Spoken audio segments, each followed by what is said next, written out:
Let's make this bright thank you card as an appreciation for the growing subscriber count on my channel. First of all, we're gonna need some guides, and I'm gonna draw them with monoline brush. We need a center circle, which I'm gonna draw a straight line in the middle to divide the two words.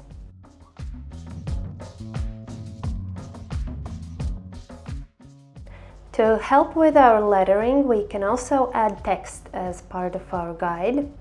And if you want to know how to import fonts, like lots of free fonts into Procreate, I'm gonna try to link a video that I made earlier this year about Google fonts. Here I am using Poppins font. I think it's one of my favorite fonts of all. And it's also imported from free Google fonts.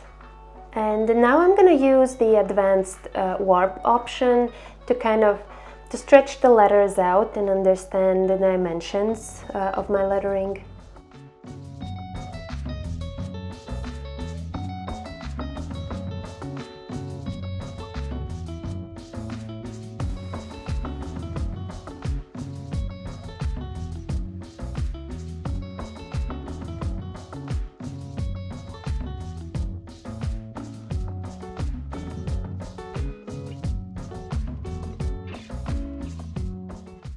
So starting on the new layer, and for this I'm going to be using Studio Pen with an increased stabilization just to help me with better lines.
To help me with my designs, I will often zoom out to help me understand if the composition is right and if I need to add something someplace more.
So this is it. Thank you for watching, and leave a comment. What do you think? Also, I wanted to quickly show you what I've been drawing on. It's a magnetic paper textured screen protector, and I ordered it myself. I saw it on straight from the source, from AliExpress, and it's weird. Like, you can take it off, you can put it back. It helps with filming, so if you don't like drawing daily on it, you can just put it on for filming, and that's great. So thank you again.